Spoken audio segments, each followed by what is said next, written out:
Welcome, friends, to the Bride of Christ and Hebrew Nation Radio. Thank you for being with us from time to time. And let me just adjust this volume here so I don't get confused with what I'm hearing in the background. Um, Last week we started a new segment and we're looking at how we get to the end times. And the truth is that we get there several ways. In When Christ was asked about the end of the world in Matthew 24, verse 3, his disciples marveled at the great columns and pillars. He said, "Not one stone on the other." They were shocked and thought, when is that in the end of the world? Well, he gave them signs and mingled the end of the world with also what happens at Jerusalem. And we saw that historically in 70 AD when Titus came and burned their temple and other bad things happened. But we're seeing another focus with Muslims on Jerusalem, and it's their goal to get Jerusalem in their possession. They believe it's theirs. They believe that Ishmael was the ancestor of Muhammad, and that Muhammad was shown that Allah has no son. Well, time is going to play out, and I'm betting that the Bible is the real book of holiness that shows the true ending. And from what Christ's vision was referring to in Daniel 8th chapter, verse 17, the vision at the time of the end is the 23, not the 2300 years that a Baptist preacher was promoting in 1844, but the ram and goat conflict. It was the Kazone vision. In That's what's at the time of the end. And the horns on the ram are the kings of Media and Persia. And today we would say those countries are Iraq and Iran. We did Iraq, and Iran is getting into the picture recently. It started with Hamas and Hezbollah, and we are seeing Iran this year sending missiles and drones into Israel, and recently threatening to attack Israel. I believe that it may take till spring to do that because Christ's word pictures, when he said, "No man knows the day or hour," he was referring to the days of Noah, but as the days of Noah. And we have the timing for Noah. It was Passover timing, but in the second spring month. I call it a 9/11 warning because it's in Numbers 9, verse 10 and 11. And it's specific and confident that we will see that happen next spring. When nations are gathered against Jerusalem, this is Zechariah 14:1. It's the day of the Lord, but as day follows night, it was night of the Lord in Egypt. And that's what we're going to look at a little more today. Uh, it was night of the Lord when God said he would execute judgment because Egypt had enslaved Israel and thrown their babies in the river. And we, as the U.S., has done worse than that. We've enslaved nearly all people in alcohol, tobacco, drugs. Even medical care is a form of bondage. If you have to go to see a doctor every couple of weeks and get a prescription, God designed the body to heal itself. And if we know how to eat well and what to control so we don't make ourselves sick, we can live well without medical care. And so this is a situation where we are in bondage that we've chosen because what we choose to put in our mouth is what makes us sick. Foods, bad foods, chemicals, things that are addictive, and lots of people have addiction to food even. So we can be free and live well with good health if we know how to do this. And the other thing is that we have a whole rainbow of negative lifestyles in our generation, and we know what God did with Sodom and Gomorrah. It wasn't good, but he said it would be as the days of Sodom. So we need to look more carefully at how we get there from here with a repeat of Passover events, probably in the second spring month. But we will see Muslims taking the city, I believe, in the first month of Passover, April. The first new moon after the equinox is when the year starts, as you can read in Exodus 12, verse 2, when God said to Moses, "This is the beginning of the month, the first month of the year." It wasn't midwinter, as most people observe now with January. So I'd like to suggest that what God did in Egypt, He's going to do again. In Revelation, we see a group of people who sing the song of Moses and the Lamb, a song of their experience that nobody else can learn. And I believe it's about us, that we can be like Moses or Elijah in our time. And we see it in the Revelation 10 and 11. The Millerite movement that I mentioned earlier was the bitter belly experience in Revelation 10, and Christ was the angel with one foot on the land and one foot on the sea, signaling ownership. He owns the whole world, and he said to John, who typified um, the 1844 group, uh, Bitter Belly, when he ate the little book of Daniel, it was sweet in his mouth, but bitter in his belly. And that was Daniel 8:14, when they believed 2,300 days or years, day for year in Bible prophecy, that it would bring them to a time when the sanctuary would be cleansed. And they figured this world is the sanctuary, Christ was coming. So they preached, the bridegroom comes, and they had a bitter experience when none of their prophecies happened as expected, but Christ knew their heart, and he said, "You must prophesy again." Again means a second time.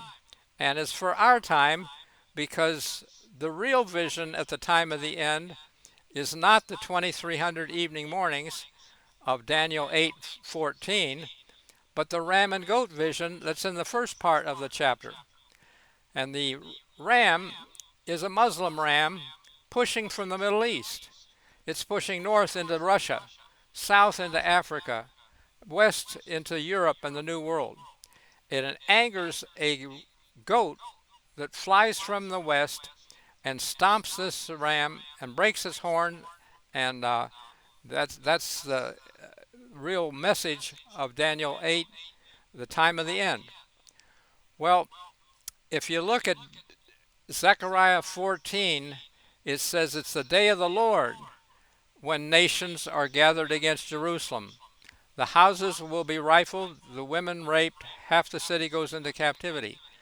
I believe that we're going to see that this coming spring in 2025. I thought we'd see it last year in 2023. Well, it started then, and it's just a slow start, but Hezbollah has joined, and Iran is going to be part of the picture.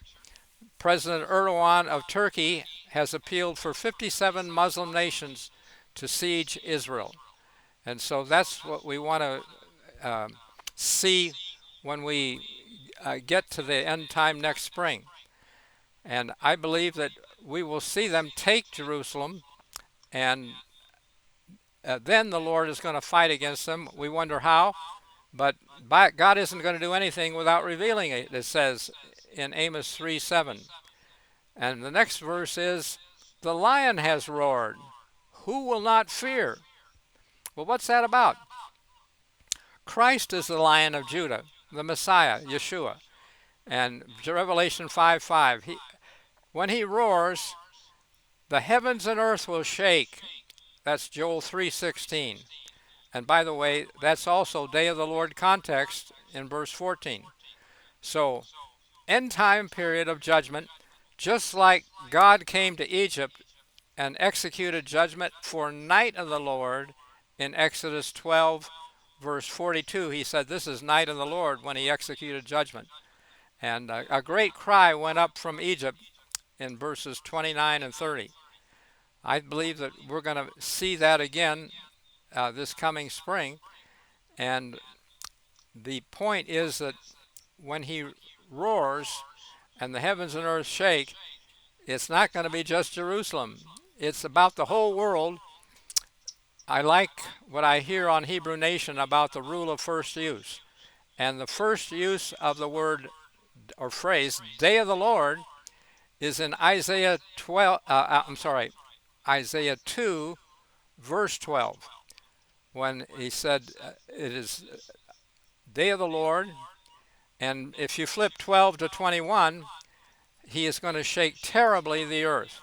So if the earth is going to shake terribly, it's a bad earthquake. And I believe the U.S. is going to suffer, especially Southern California with Hollywood. The Muslims think that we're the great Satan because Hollywood has exported every type of sin to the world. And God is going to cleanse the U.S. or punish it for bad stuff. My own medical school, Loma Linda, uh, I struggled over the fact that the founder did not want drugs taught at her medical school. She said that drugs do not cure disease, they change the form and location. And so I didn't know what to say about that, but uh, I'm seeing that in medical literature, adverse drug reactions are now a leading cause of death, though never mentioned by the CDC. They even recently published, again, heart disease as number one and cancer number two, etc. They did mention overdose on drugs, which when people are taking um, certain painkillers, it's a bad situation because they get addicted.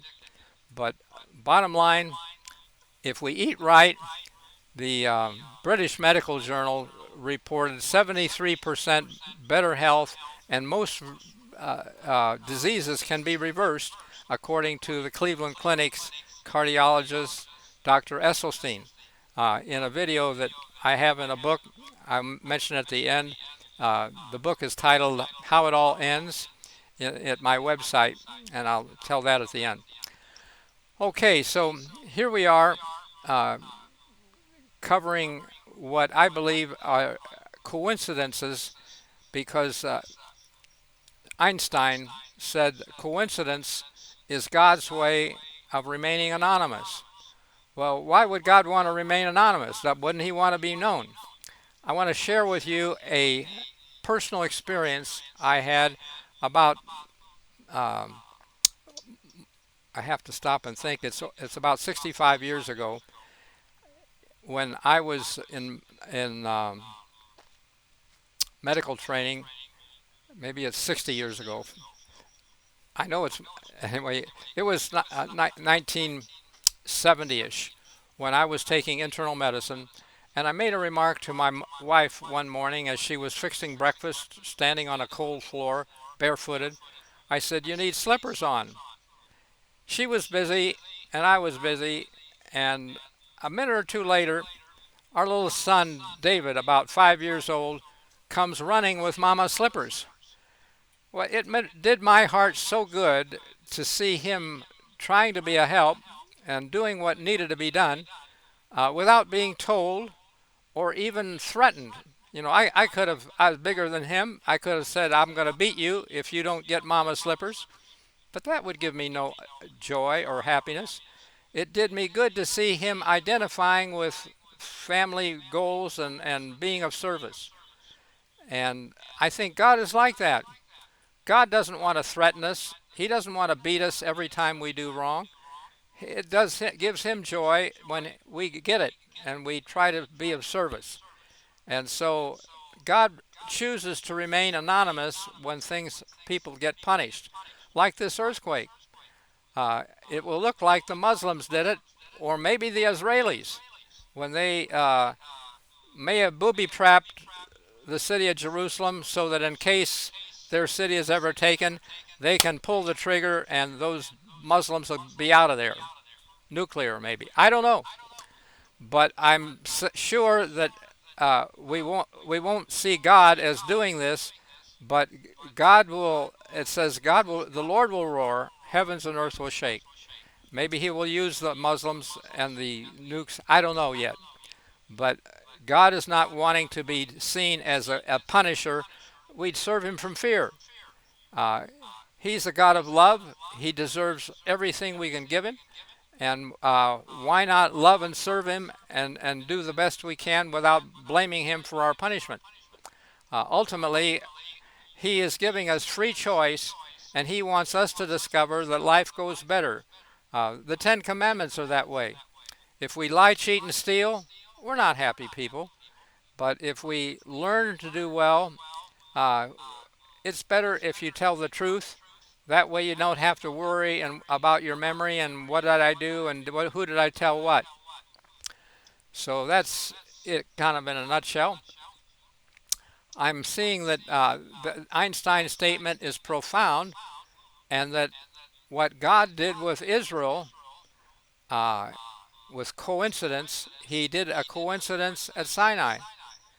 He said in Exodus 19, verse 5 and 6, if you keep my covenant, you'll be to me a kingdom.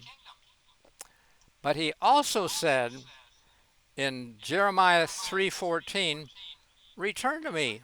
I'm married to you. He was regarding the covenant that they made as a marriage.